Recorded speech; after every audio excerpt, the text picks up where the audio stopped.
The Malachi Documenta file had been sitting untouched in a Roman vault for 400 years. The moment they cracked it open, every person in that room fell silent. What lay inside didn't resolve the question everyone had come to answer. It made that question far more unsettling. The name on the cover read Malachi. The year written inside was 1139, the morning of May 26th. It started, the way so many turning points do, inside Vatican walls, with a quiet that no one could account for.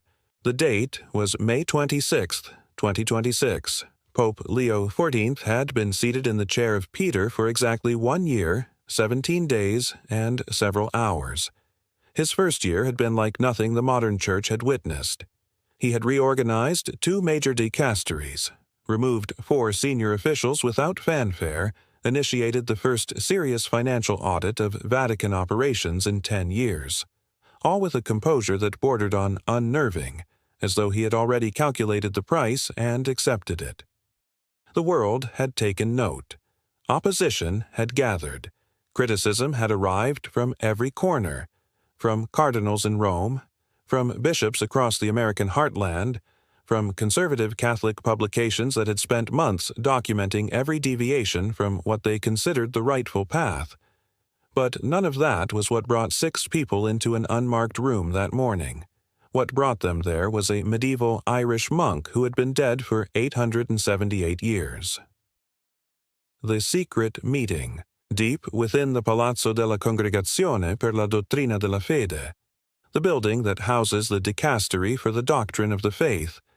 A gathering had been arranged that appeared on no official schedule. No press notice. No public announcement. No entry in any Vatican calendar. 6 people sat in that room. 3 Vatican historians, 1 senior archivist, 1 theologian specializing in medieval ecclesiastical manuscripts, and 1 outsider, a professor of church history from the Pontificia Università Gregoriana named Dr. Aurelio Fabri. Fabri was 63 years old. 35 of those years had been devoted to studying prophetic traditions within Catholicism. He was not someone given to sensationalism. His books carried no exclamation points. His method was careful, his sourcing thorough, his output published in peer-reviewed journals. He had appeared before Vatican commissions. He was, in every professional sense, a serious man. He had also, for the past 8 months, been following a trail he couldn't fully explain. The footnote that started everything. It had begun with a footnote. In October 2025, while working through a digitized catalog of manuscripts from the Bibliothèque Nationale de France in Paris, Fabri encountered a reference he had never come across before. Buried in an obscure 17th-century bibliographic index, a listing of manuscripts once held by a Benedictine monastery in Lyon before the Revolution, was a footnote describing what it called a variant copy of the Lignum Vitae. This was strange. The Lignum Vitae was a 1595 printed work by Arnold Wyon, the compilation that had first introduced the prophecy of the popes to the public. It was not a manuscript tradition. There were printed copies, yes, but not textual variants, not alternate versions with different contents. And yet the footnote was precise. It described a document containing additions beyond Wyon's published text, content that no known edition included. Fabri spent 3 months tracing that reference. The trail moved from Paris to a small archive in Lyon, then to Rome, then to a private collection donated to the Vatican Library in 1923, and finally to a sub-collection within that donation that had never been fully catalogued. He found what he was searching for in January 2026. What they were looking at now. It was May, and the 6 people in that unmarked room were studying high-resolution photographs of Fabri's discovery. The document measured roughly 14 inches by 10. It was handwritten on vellum in a Latin script that carbon dating and paleographic analysis had placed in the mid-12th century, approximately 1140 to 1170. The script matched confirmed examples of Cistercian monastic handwriting from that era. The vellum showed deterioration appropriate to its age. The ink composition was consistent with materials available in northern France and Ireland during that period. The contents were the problem. The main body of the text was a recognizable form of the Prophetia Sancti Malachii, the prophecy of Saint Malachi. 112 cryptic Latin phrases, each corresponding to a successive bishop of Rome, beginning with Celestine II, elected in 1143, and ending with the final entry that all known versions of the prophecy identified as Petrus Romanus, Peter the Roman. But this version contained something more. After the 112th motto, after Petrus Romanus, there was a 13th block of text, a passage that did not appear in Wion's 1595 Lignum Vitae, a passage absent from every known manuscript tradition that scholars had examined across 4 centuries. The passage was 8 lines long. Its Latin matched the period. Its handwriting was consistent with the rest of the document. Fabri read it aloud in that room for the first time, word by word, with the care of a man who understood that precision had never mattered more. The passage read, "After the last shepherd named in this vision, another will come who bears no name from the list, who carries the weight of the world's exhausted patience, who will be tried in a fire not of his making, whose trial will determine whether the church survives its own age. He is not the last. He is the test." The silence that followed lasted a long time.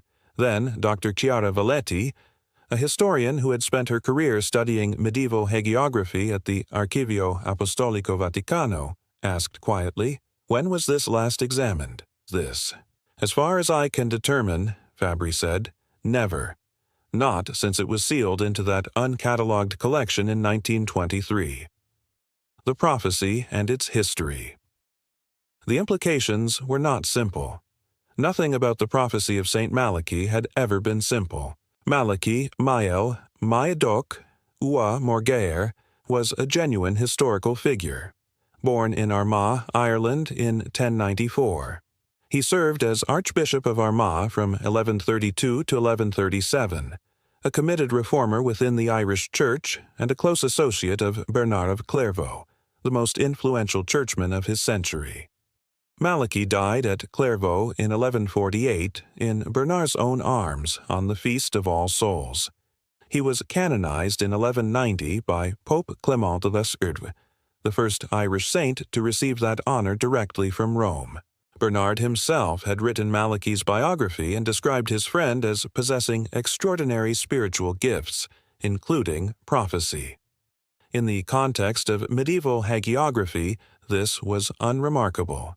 Such attributions were standard. Modern historians do not treat Bernard's account as reliable evidence of literal prophetic capacity. The prophecy attributed to Malachi, however, was another matter entirely. It had not surfaced publicly until 1595, more than 4 centuries after his death, when the Benedictine monk Arnold Wyon included it in his encyclopedic work on the Benedictine order, the Lignum Vitae. Wyon claimed that Malachi had composed the list during a visit to Rome in 1139, that he had presented it to Pope Innocent II, and that the manuscript had then been absorbed into the Vatican archives, where it remained unseen for over 400 years until Wyon located and published it. Historians had debated this account ever since. The skeptics presented compelling arguments. The prophecy appeared precisely when it was politically useful to certain church factions. The correspondence between mottos and popes before 1595 was suspiciously accurate, almost as though someone writing in the 1590s had worked backward from known papal history to construct retroactive predictions. The mottos for popes after 1595 were far more ambiguous, requiring considerable interpretive creativity to match the historical record. The defenders, or at least the agnostics, offered their own evidence. Some of the pairings were genuinely striking. John Paul II as De Labor Solis, of the labor of the sun, born during a solar eclipse on May 18, 1920, and buried during a solar eclipse on April 8, 2005. Benedict XVI as Gloria Olivae, Glory of the Olive, connected to the Benedictine order, whose symbol was the olive branch. And Francis as the final entry, Petrus Romanus, the 112th pope on the list. But Francis had died, and now there was Leo XIII, and Leo XIV was not on the list. This was the fact that had reignited the entire debate since May 2025, when Robert Francis Prevost stepped onto the loggia of St. Peter's Basilica as the 267th Bishop of Rome. If Francis was the last pope in Malachi's sequence, what exactly was Leo XIV? Some interpreters said the prophecy had simply failed. The list ran out. The world continued. End of story. Others argued that Leo XIV was Petrus Romanus, that the prophecy had never been strictly linear, that its 112 entries didn't necessarily correspond to consecutive popes, and that Leo's election represented the beginning of the final tribulation the prophecy described. This interpretation required overlooking the fact that Leo XIV bore no name connected to Peter, was not Italian by birth, and carried no obvious symbolic link to the final motto. A third position, articulated most rigorously by German church historian Dr. Heinrich Heer in a 2025 paper published in Archivio Historia Pontificii, proposed a different counting method. Heer argued that three figures traditionally classified as antipopes should be removed from the papal sequence, and that two additional figures counted as legitimate popes in some traditions had been incorrectly excluded from Malachi's original tally. Under Heer's recalculation, the list was not exhausted with Francis. Leo XIV occupied a position somewhere in the final section, with two more popes still to follow before the sequence reached its end. None of these interpretations, as Fabry had noted in his preliminary analysis, accounted for the additional passage now sitting on the table before them. 4 hours of deliberation. The 6 people spent 4 hours with the photographs. They examined the Latin. They debated the paleography. They discussed the provenance. They considered what would happen if the document was genuine, and what would happen if it was not. One of the historians, Dr. Emilio Sangorghi from the University of Bologna, raised the question that had been circling the room without being spoken. Has anyone outside this group seen this material? 3 people, Fabry said. The archivist here, myself, and a paleographer at the University of Strasbourg who confirmed the script dating last November. The paleographer, does she know the subject matter? She knows it's a medieval Latin ecclesiastical document. She was given only the section with the primary text, not the additional passage. Sangorghi nodded slowly. Then we have time. Time for what? Valetti asked. To understand what we're looking at before anyone else does. The historian alone. By the evening of May 26th, Fabry had returned to his office at the Gregoriana.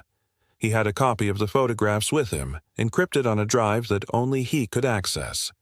He sat at his desk for a long time without switching on the lights. He was not a man given to dramatic gestures or apocalyptic thinking. He was a historian. He believed in evidence, in method, in careful interpretation. He did not believe that a medieval Irish monk had literally seen the future. But he also understood that the question of whether Malachi had seen the future was not, in any precise sense, the most important question raised by this document. The most important question was different. Who would have added that passage? When? And why? Because if the document was authentic, if it genuinely dated to the mid-12th century, then the passage had not been inserted by someone in 1595, manufacturing prophetic credibility after the fact. It had been there from the beginning, or close to it. And if it had been there from the beginning, then whoever wrote it had anticipated something. Not necessarily a specific pope, not necessarily Leo XIV, but something, a successor to the final name on the list. A figure who would come after the sequence ended. A figure who would be tested. Fabry opened his laptop and pulled up the file on Pope Leo XIV he had been assembling since the conclave of May 2025. Robert Francis Prevost, born September 14, 1955, in Chicago, Illinois, son of Louis Marius Prevost and Mildred Martinez. Dual American-Peruvian citizenship. An Augustinian friar who had spent decades in Peru before his elevation to the episcopate. Prefect of the Dicastery for Bishops from 2023 to 2025. Elected on the second day of the conclave, May 8, 2025, on the fourth ballot. His first year had been remarkable for its velocity. He had moved faster than almost any observer had anticipated. The financial audit, the curial restructuring, the dismissals, the quiet but unmistakable signal that the era of managing the Church's difficulties was finished, and the era of confronting them had begun. He had also navigated external pressures that would have tested any leader. The relationship between the Vatican and the United States government had grown complicated in ways without clear precedent. The American administration had staked out positions on immigration, international aid, and climate policy that placed it in direct conflict with positions articulated by the Vatican under both Francis and Leo. The Pope had spoken carefully but consistently. He had not softened his language to accommodate political considerations in his country of origin. Parts of the American political establishment had responded with what could only be described, at various moments, as hostility. The internal fractures within the Church had not eased. If anything, they had deepened. The conservative opposition had grown more organized. Reports of deliberate coordination between traditionalist factions in the United States, Poland, and Hungary. Bishops who had been quiet under Francis had grown vocal under Leo.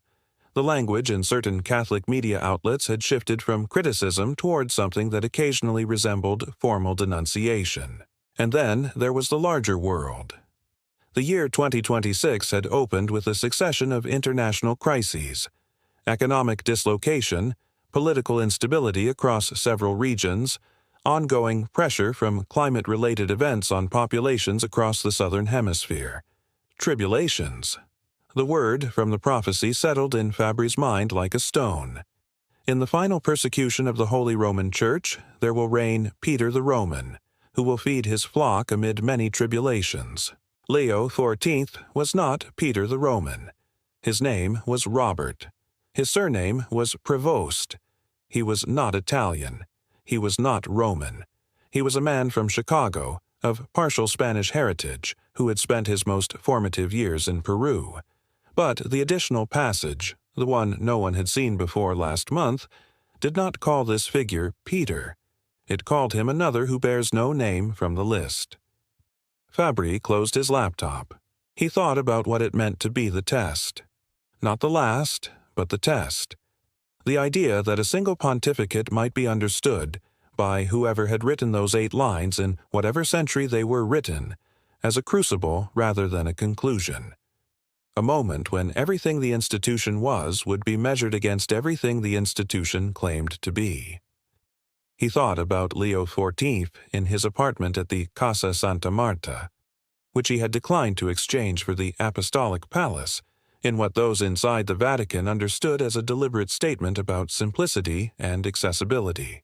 He thought about a man who had grown up in Chicago, studied in Rome, lived in Peru, and arrived at the papacy at the age of 69, carrying 3 decades of experience in places where the Church's teachings on poverty and human dignity were not abstract propositions, but daily realities. He thought about what it would mean for that man to learn that a medieval document existed which described him, or someone like him, as a test. He decided that man probably didn't need to know. Not yet. May 27th. The situation changes. Fabri arrived at his office at 7:40 the following morning to find a message from the archivist. Brief, carefully worded, no names, no explicit references to the document, but the meaning was unmistakable. Someone else knew about it. He called the archivist from a phone he rarely used. The conversation was short. The uncatalogued collection in which Fabri had found the document had, sometime in the previous 48 hours, been accessed by a second researcher. The access request had come through official channels. a properly credentialed application filed with the Vatican Library Administration. The researcher's name meant nothing to Fabry, but his institutional affiliation was listed as a private foundation based in Munich, with close ties to several prominent traditionalist Catholic organizations. Fabry spent the next 2 hours making calls. By 10 o'clock he had spoken to 3 people whose judgment he trusted absolutely. By noon, a clearer picture had emerged. The Munich Foundation had been tracking the uncatalogued collection for at least 6 months. Their interest appeared to have begun with the same bibliographic footnote that had launched Fabry's own investigation, or possibly with information obtained from someone who had observed Fabry's preliminary inquiries. The Foundation's representative in Rome had submitted the access request 4 days prior. He had been in the archive the previous day. Whether he had found the document remained unknown. Whether he had grasped its significance, if he had found it, was equally unknown. What was known was the Foundation's agenda, well documented in its published output. The argument that the current papacy represented a catastrophic departure from authentic Catholic tradition, and that this departure carried prophetic significance. The use of the word prophetic in that context was not coincidental. Fabry called Valetti and relayed what he knew. "How long before this becomes public?" she asked. "If they have the document and understand it," he said, "perhaps a week, perhaps less. These organizations move quickly when they have something." He thought through what their interpretation would look like. A medieval manuscript, newly surfaced, apparently genuine, describing a figure who arrives after the prophetic list has ended, a figure who would be tried in fire, in the hands of an organization whose entire mission was to oppose Leo XIV's papacy. That document would not be presented as an open question, it would be presented as a verdict. Not that Leo was the test in any neutral sense, but that the current papacy was itself the tribulation, that Leo was not the shepherd facing the fire, but the cause of it, that the phrase, "fire not of his making," was a polite formulation for the damage that reformers inflict on institutions they claim to be rescuing. It was not a reading the text supported, but it was a reading that would circulate. That would be amplified. That would reach an audience already prepared to receive it. "We need to bring someone in who can handle this," Valetti said. "I know," Fabry replied. "The question is who?" The decision. He spent the afternoon of May 27th on that question, working through the people he knew inside the Vatican who held both the access and the judgment to manage something of this nature, who would grasp the scholarly dimensions, the political stakes, the necessity of careful timing. By evening, he had made up his mind. There was a cardinal he had known for 15 years through academic circles, a man who held a position in the Secretariat of State that gave him direct access to the Pope on matters of this kind. Cardinal Gianfranco Rossetti, 58 years old, a diplomat by training, with a background spanning both canon law and historical theology, not a public figure, not the kind of official who cultivated profiles or gave press conferences, the kind of man the Vatican occasionally required and almost never discussed. Fabry sent him a message that evening, short, measured, precise enough to signal the gravity without disclosing specifics. The response arrived within an hour. Tomorrow morning. Early. May the 28th. The Cardinal. Fabry met Cardinal Rossetti in a small sitting room in a building adjacent to the Apostolic Palace. No staff present, no recording. Coffee cooling untouched on a side table. Fabry laid everything out. The photographs, the paleographic analysis, the chain of provenance, the additional passage, the Munich Foundation, and what he believed they were preparing to do with the material. Rossetti listened without interrupting. When Fabry finished, he asked 2 questions. Both were precise. Both went directly to the center of the problem. Has the document's authenticity been definitively established? No, Fabry said. It is consistent with the period in every measurable way. But consistency is not authentication. A rigorous authentication process would take months and would require resources that have not been formally committed. And the additional passage, is there any possibility it was added later? A different hand? A later intervention? That is the harder question. The ink and vellum dating cover the document as a whole. A section-by-section analysis would require physical examination with techniques that go beyond photography. I have not been able to arrange that. Rossetti was quiet for a moment. So, what we have, he said at last, is a document that may be authentic, containing a passage that may be authentic, which is about to be put to use by people who are not primarily interested in its scholarly significance. Yes. Another silence.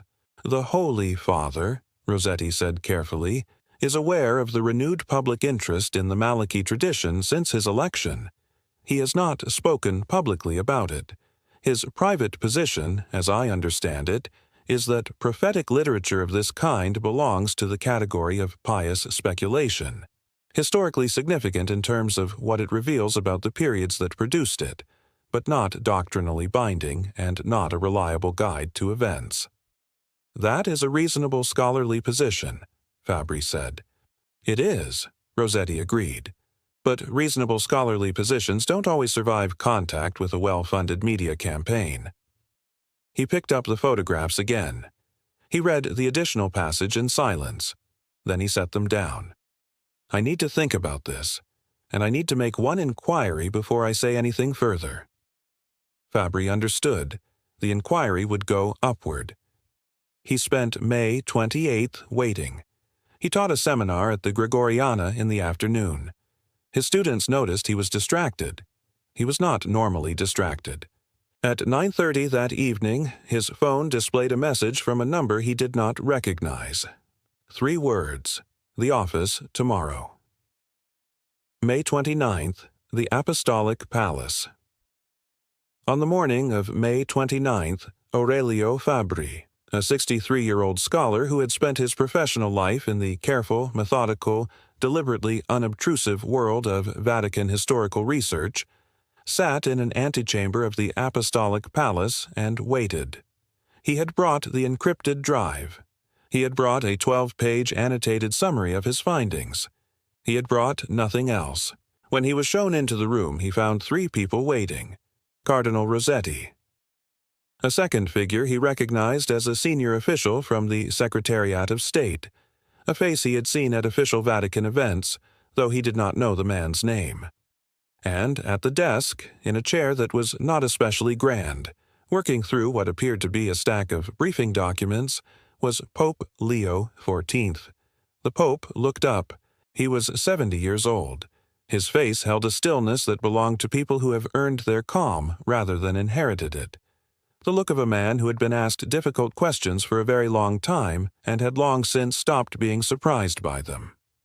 "Dr. Fabry," he said, "sit down." His English carried the flattened vowels of Chicago, softened by decades of other languages. It was a voice that made no effort to impress. Fabry sat. The Pope did not ask for a formal presentation. He looked at the printed summary, Rossetti must have delivered it in advance, and asked a single question. In your professional judgment, as a historian, what is this document? Fabry took a breath.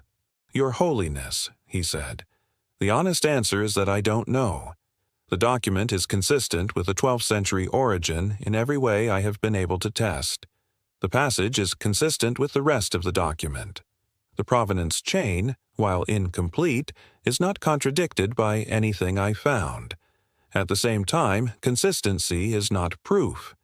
This could be an authentic pre-Hawaiian variant of the Malachian tradition. It could also be an elaborate and highly skilled forgery. The tools available to me cannot distinguish between those 2 possibilities with certainty. And what do you think it is? A harder question.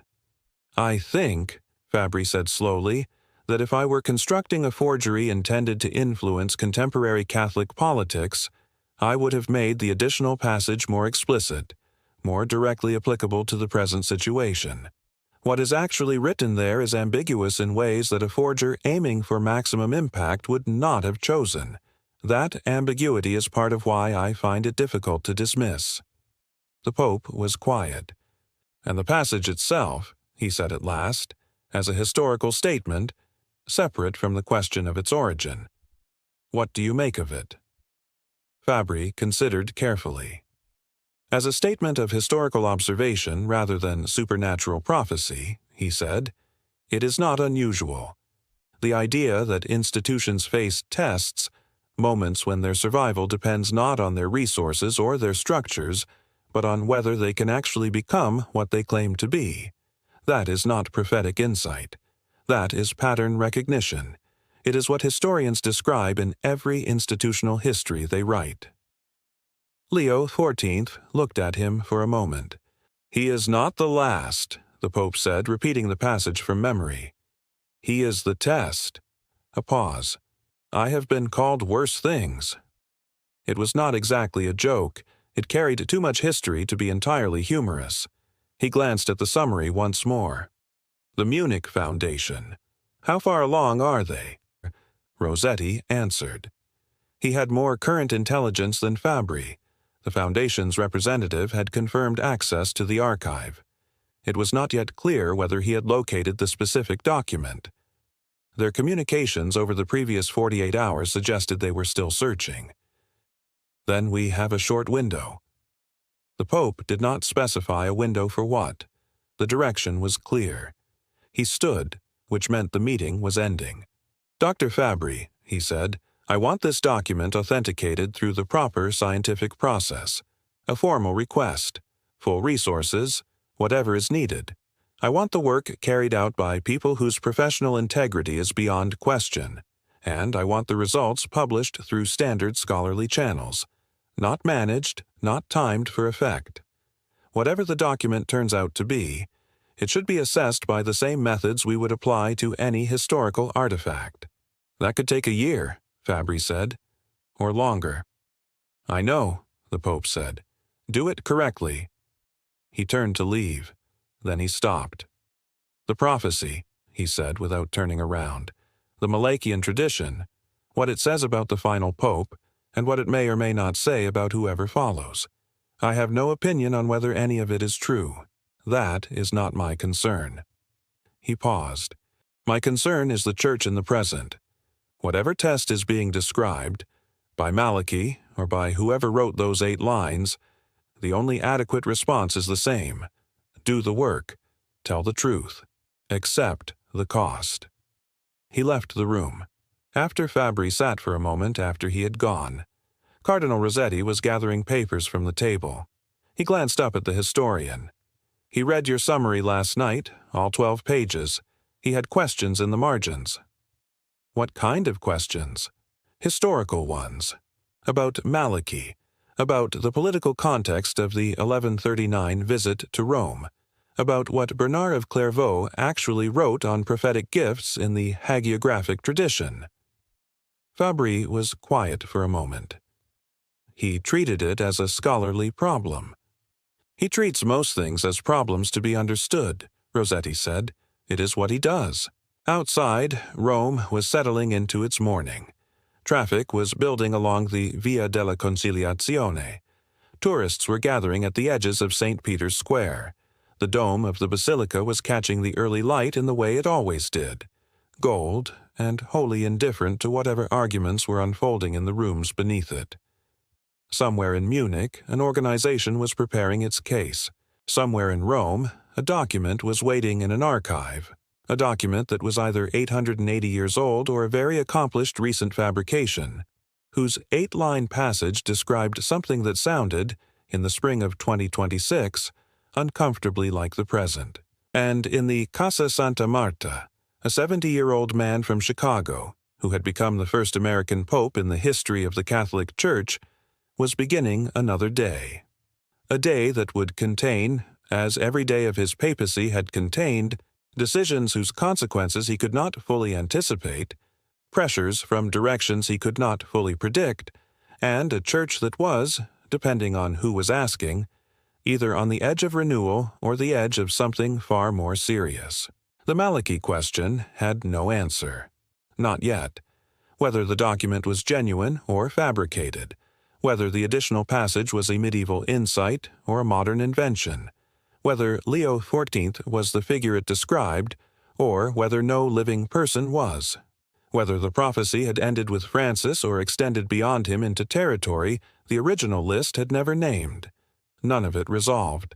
What remained was what always remains: a man, a task, a church that had outlasted every prediction of its collapse, and a world that kept producing, in every generation, exactly the kind of difficulty that required someone willing to pay the price of confronting it. He is not the last. He is the test. The meaning of those words, if they meant anything at all, would not be settled by a manuscript in an archive, not by a foundation in Munich, not by a scholar at the Gregoriana, not by a cardinal with 12 pages of annotated history on his desk. It would be settled by what happened next, and what happened next was still being written.